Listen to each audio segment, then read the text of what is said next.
కృష్ణా జిల్లా పామూరు నియోజకవర్గంలో టీడీపీ ఆవిర్భావ దినోత్సవ వేడుకలు ఘనంగా నిర్వహించారు. పామూరు మండలం నిమ్మకూరులో నిర్వహించిన వేడుకల్లో ఎమ్మెల్యే వర్ల కుమార్ రాజా పాల్గొని స్వర్గీయ ఎన్టీఆర్ బసవతారకం విగ్రహాలకు పూలమాల వేసి నివాళులర్పించారు. ఈ సందర్భంగా పార్టీ శ్రేణులకు శుభాకాంక్షలు తెలిపారు. ఎన్టీఆర్ ఎంతో నిబద్ధతతో పార్టీని స్థాపించారని, ముఖ్యమంత్రి చంద్రబాబు నాయుడు పార్టీని అభివృద్ధి పదంలో నడిపిస్తున్నారని అన్నారు. కార్యకర్తలే పార్టీకి వెన్నెముక అని పేర్కొన్నారు. ఎన్డీఏ కూటమిగా అభివృద్ధి సంక్షేమాన్ని అందిస్తున్నామని, ప్రతిపక్షాలు తప్పుడు ఆరోపణలు చేస్తున్నాయని విమర్శించారు. ఎన్టీఆర్కు భారతరత్న ఇవ్వాలనే డిమాండ్ను అధిష్టానం దృష్టికి తీసుకెళ్తామని తెలిపారు.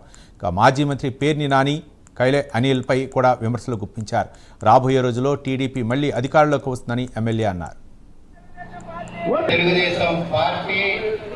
అభివృద్ధి కాంక్షిస్తూ అహర్నిశలో నియోజకవర్గ అభివృద్ధి కృషి చేస్తూ పల్లెబాట కార్యక్రమం, ప్రజా దర్బార్ కార్యక్రమం, బ్రహ్మాండమైన డెవలప్మెంట్ కార్యక్రమాలు, ఏ రోడ్డు చూసినా అదేవిధంగా ఏ డెవలప్మెంట్ చూసినా అదేవిధంగా ఇటు పిల్లల కోసం డెవలప్ చేస్తున్న కార్యక్రమాలు కానీ, అదే నియోజకవర్గ అభివృద్ధి కానీ, ఇవన్నీ చెప్పుకుంటూ పోతే చాలా ఉంది.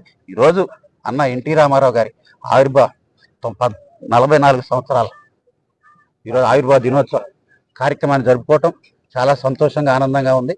మరి మీ అందరికీ తెలుసు, గత 3 రోజులుగా మరి ఫుడ్ పాయిజనింగ్ తర్వాత వడదెబ్బ, మరి నిన్న నేను సెలైన్ పెట్టుకొని తర్వాత అసెంబ్లీకి వెళ్ళా. ఆ తర్వాత మళ్ళీ వచ్చి సెలైన్ పెట్టుకున్నా.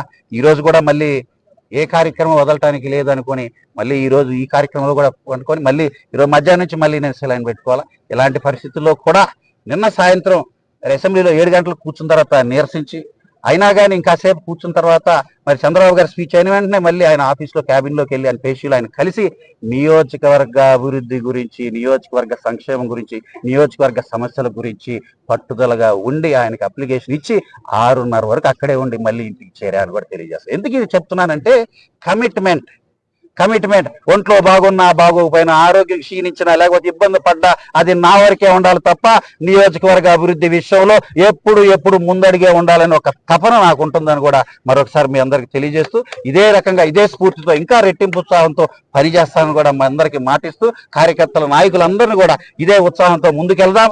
రాబోయే రోజుల్లో ఇంకా ప్రజా ఆకర్షణ, ప్రజల యొక్క మన్నలు, అభివృద్ధి సంక్షేమ కార్యక్రమాలు చేసుకుంటూ తెలుగుదేశం పార్టీ కూటమి జెండాను ఎగరేసుకుంటూ ముందుకు సాగుదామని తెలియజేస్తాం.